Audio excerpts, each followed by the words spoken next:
Il est déjà midi passé, j'ai la dalle, j'ai pas du tout de quoi manger forcément parce que j'ai pas eu le temps de pêcher. Ça mord. Yes. Je la vois mordre. Putain, elle a lâché cette conne. Franchement, j'en ai eu des idées de défis à la con, mais celui-là... celui-là il est vraiment con. L'été dernier, en septembre, je me suis lancé le challenge de ne manger que ce que je pêche, et uniquement ce que je pêche, pendant 7 jours. Maintenant, avant que tu me juges sur ce défi un peu débile, je veux t'expliquer pourquoi je le fais, quelles sont les motivations derrière. En fait, tu es peut-être familier avec ce dessin, qu'on appelle la pyramide de Maslow, et qui représente l'échelle des besoins de l'homme, de l'humain. Tout en bas, tu as les besoins vraiment primaires, et plus tu montes, plus tu arrives sur des besoins un peu plus secondaires. Aujourd'hui, avec le confort aussi qu'on a dans les pays occidentaux, les pays riches, on souffre parfois un peu d'estime de nous-mêmes, on souffre un petit peu de manque d'accomplissement, etc., qui sont justement les deux derniers étages de la pyramide de Maslow, mais on a cette chance, ce luxe de pouvoir s'inquiéter de ces besoins-là. En fait, avec cette expérience, je voulais revenir à la base de cette pyramide. Vraiment, arriver dans un état, une expérience où j'allais pouvoir me soucier de rien du tout à part le fait de manger. Et juste manger. J'ai conscience en fait d'avoir grandi dans un pays, dans un milieu, dans un environnement globalement extrêmement privilégié. Et je dis pas que je vais être dans l'inconfort, dans la nature, vivre avec des indigènes, etc. Ça c'est des expériences que j'ai déjà eu l'occasion de faire, mais c'était pas du tout le but de cette expérience-là. Le but c'était juste de se connecter à ce « je suis pas sûr que je vais manger aujourd'hui ». Et si je veux manger, il va falloir que je me bouge les fesses et c'est ma préoccupation principale. Donc voilà, maintenant que ça c'est dit, je vais pouvoir t'expliquer le contexte et les règles du jeu, entre guillemets. Cette vidéo a été tournée en septembre dernier, donc c'était pendant la période où il y avait eu cette pause d'entre-deux confinements, cette période estivale où on avait quand même plus de liberté. Et à ce moment-là, je m'étais réfugié, entre guillemets, au bord de la mer, en Bretagne, où j'ai une chance énorme d'avoir des parents qui ont une maison là-bas. Et j'ai pu profiter d'un bateau sur place pendant une semaine. C'est pas le mien, on me l'a prêté. Tout ce que j'avais à payer, c'était l'essence, qui certes coûte un certain prix de toute façon, mais je mesure en tout cas la chance que j'ai de pouvoir faire cette expérience. Je sais que c'est pas donné à tout le monde de pouvoir faire cette même expérience, mais j'ai eu la chance de pouvoir le faire. C'est une expérience que je voulais faire pour moi-même et je pense que ça peut être intéressant de la partager avec toi et que tu puisses voir un petit peu les effets sur moi et les ressentis qu'il y a derrière. J'ai choisi aussi de diviser cette vidéo en 4 épisodes. Dans le 4e épisode, ce sera le dernier jour et le bilan notamment, parce que sinon ça faisait trop de longueur, trop dense, et en même temps il y a beaucoup de choses je pense intéressantes à voir. Donc on va essayer cette expérience de petit feuilleton, et à toi de me dire dans les commentaires et aussi de le manifester via un pouce bleu notamment, en t'abonnant, enfin bref, à me montrer que c'est un format qui te plaît. Pour les règles du jeu, bien sûr tu te doutes, je vais pas manger que du poisson, 100% que du poisson pendant une semaine. J'ai besoin aussi de légumes, de fruits, sinon je me flinguerais la santé, c'est pas le but. Donc c'était plutôt de créer un système de points qui me permettrait en fonction de ma pêche de me nourrir aussi des autres aliments. Pour 100 g de poisson pêché, je pouvais avoir un point. Un point, je pouvais le convertir soit en 100 g de légumes, soit en 50 g de féculents. Donc 100 g de légumes ou de fruits et 50 g de féculents, tout ce qui va être voilà, les céréales, typiquement essentiellement là c'était du riz, du sarrasin. Quant aux épices, aux graisses et aux assaisonnements, à chaque fois c'était plus pour élaborer les recettes, ça compte pas, je le pesais pas. Mais tu verras que tout le reste était pesé au gramme près. Sur ce, voici l'épisode 1 de mon expérience où je ne mange que ce que je pêche pendant 7 jours. Bon, on va y aller, premier jour. Là il pleuviote un peu, il fait pas très beau. Faut que j'aille chercher le bateau avec le paddle. Du coup je vais devoir sortir le paddle pour aller, parce que la marée est haute et il n'y a pas de navette pour aller jusqu'au bateau. Ce matin j'ai fait un cours d'apnée en profondeur, c'était super intéressant, mais du coup il est déjà midi passé, j'ai la dalle, j'ai pas du tout de quoi manger forcément parce que j'ai pas eu le temps de pêcher. Donc là on va faire une première session de pêche. La marée est en train de descendre, je pense que je vais me la tenter à essayer de choper des sèches qui sont des sortes de calmars en fait. C'est plutôt une valeur sûre en général comme pêche, c'est assez facile à pêcher. Et puis quand la marée remontera, je vais plus aller chercher potentiellement du maquereau. Je croise les doigts, j'espère pouvoir me faire une belle grillade tout à l'heure et peut-être assez pour ce soir. On verra bien, ou peut-être que je mangerai pas, on verra bien aussi. Allez, c'est parti.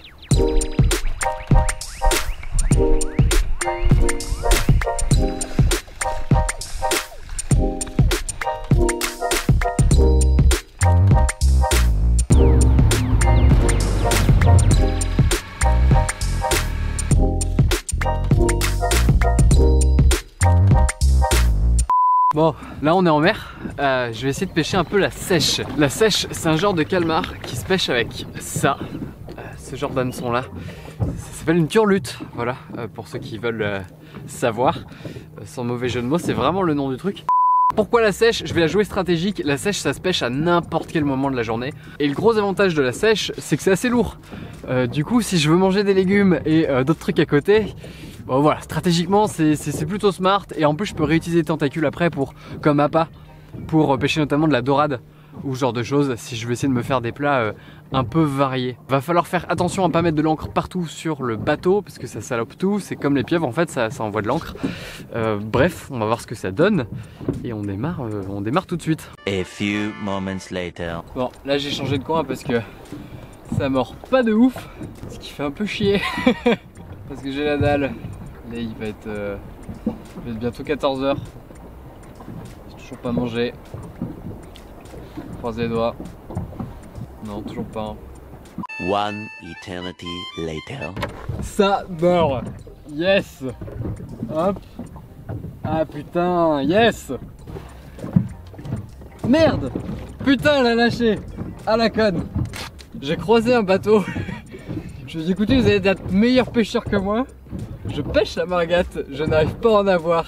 Et il m'a dit, passe près de la bouée rouge, il y a une bouée rouge derrière. Là tu vas en avoir. Ah putain, je crois qu'elle a remordu cette conne. Putain, elle a relâché. La sèche, c'est à la fois un animal très intelligent et très con.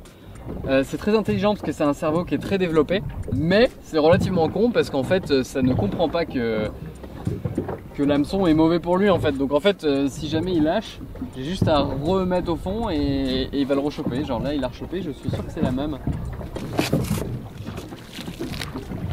Ah putain, elle a lâché cette conne. Et elle a craché de l'encre. Je m'en suis pas pris dans la gueule. Ah, fait chier. Bon, au moins il y en a. Ah, je suis refait, je suis content. On va essayer d'en choper.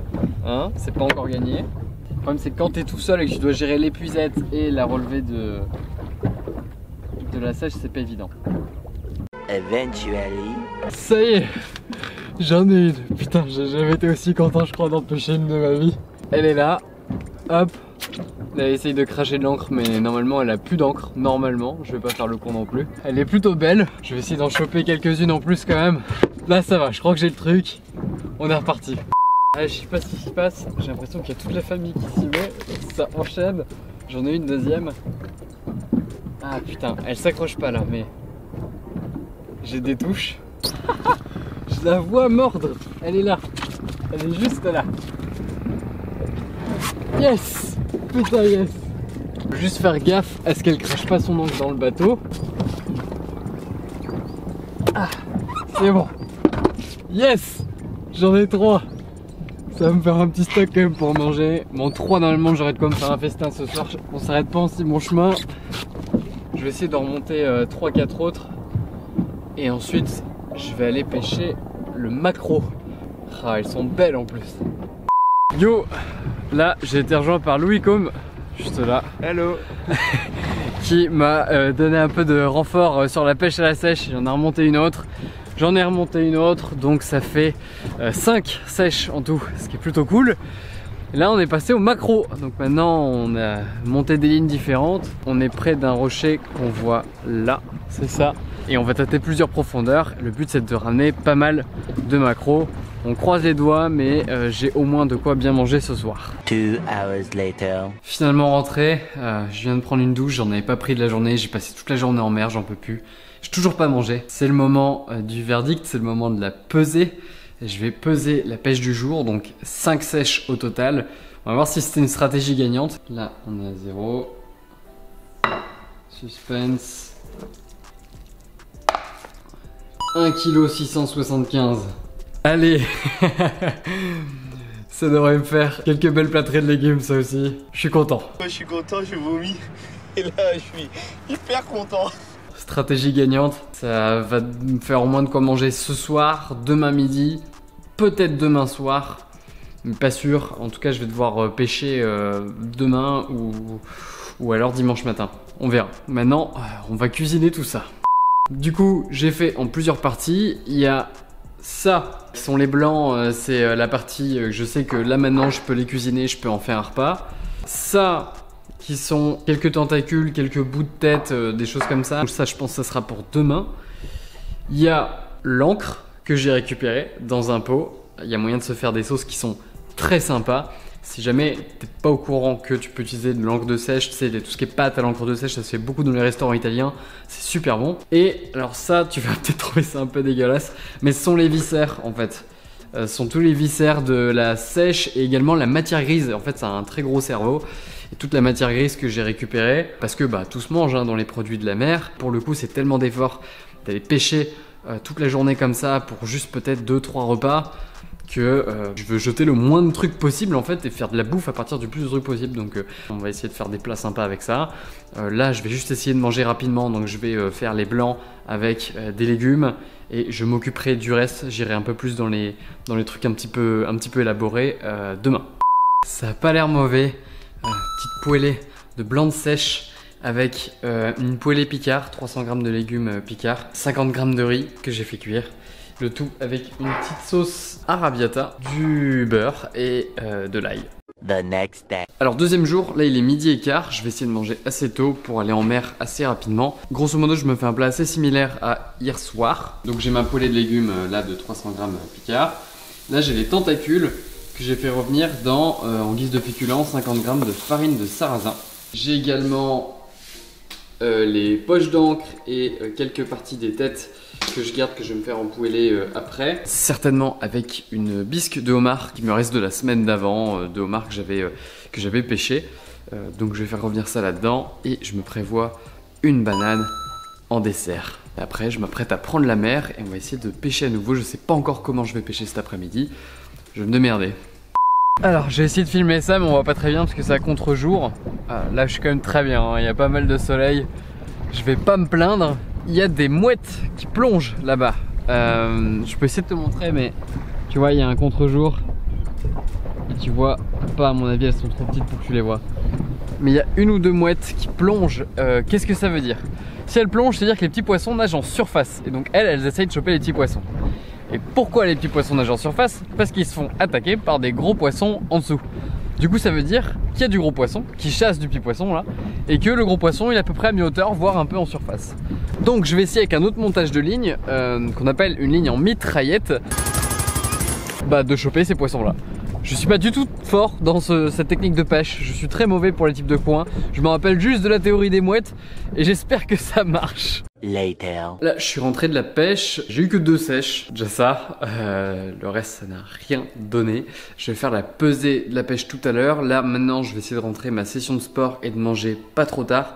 Mon but c'est de me coucher très tôt parce que j'aimerais bien me lever particulièrement tôt demain. Je voudrais tester une technique de pêche à la traîne, notamment en paddle, un montage de ligne un petit peu chelou qu'a fait un mec sur internet et je vais voir, je vais essayer de le refaire, de voir si ça fonctionne pour choper notamment du maquereau, du lieu ou du bar si vraiment je suis chanceux. On verra ce que ça donne. J'ai été acheter tout ça à un magasin de pêche, là j'en reviens tout juste. J'ai acheté 2 turlutes qui cette fois-ci sont vraiment de qualité. Donc si jamais je veux pêcher de la sèche, a priori je serai bien équipé pour. J'ai également du coup acheté ce qu'il fallait pour ce petit montage de paddle que je vais essayer demain matin. Je vais mettre la GoPro sur le paddle, comme ça tu pourras voir un petit peu à quoi ça ressemble. En tout cas je croise les doigts, ça serait top que ça fonctionne demain matin. Ça me permettrait de respirer un petit peu, de potentiellement pas aller pêcher lundi et de pouvoir travailler un peu plus. Et c'est mardi que j'aurai un cours de chasse en apnée. Et je compte beaucoup sur ce cours pour ramener pas mal de poissons. Alors, du coup j'ai cuisiné ce qui restait en curry, il restait un peu moins de 300 grammes. C'était en fait ce qu'on appelle les ailes de la sèche. Ce sont en général des parties que j'ai pas beaucoup vu les gens conserver. En tout cas quand je cuisinais ça avec mes parents, on conservait pas toujours cette partie, notamment parce qu'il y a une sorte de petit cartilage un peu croquant en fait à l'intérieur. Bon, c'est jamais plus que du calcium, de toute façon je peux pas vraiment me permettre de faire le difficile. Mais honnêtement ça se mangeait plutôt bien, ça se mangeait très bien, c'est très bon. Donc j'ai bien fait de garder tout ça. Ensuite je me suis fait une sorte de petit pudding où j'ai mélangé une banane avec 50 g de flocons de sarrasin et un petit peu de lait d'amande pour homogénéiser le tout. Donc voilà, donc c'est une utilisation à nouveau de 5 points. Et en parlant de 5 points, c'est également à peu près ce que j'ai marqué avec les 2 sèches que j'ai pêchées aujourd'hui. Il y en a pour un peu plus de 500 grammes. Je n'ai que ça pour demain, mais voilà, là ça devient un petit peu alarmant. J'en ai un peu marre de manger de la sèche. Surtout, je pense que je vais commencer à en avoir marre, en tout cas quand j'aurai mangé ces 2-là. Voilà pour la stratégie. Je vais les vider, les préparer, les couper, les mettre au frigo et me coucher. Je me suis un peu énervé tout à l'heure parce que j'en ai marre. Si je ne pêche rien, je vais devoir jeûner demain. Et ça ferait chier. Ça ferait clairement chier. Là, ça commence sérieusement à me casser les couilles par contre. Une journée de pêche pour ça.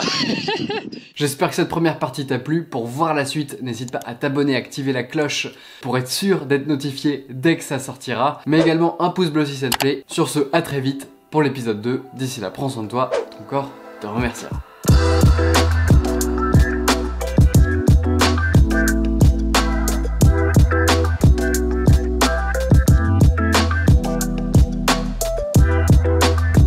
C'est ouf parce qu'en soi elle est morte, mais la peau là elle continue de changer de couleur.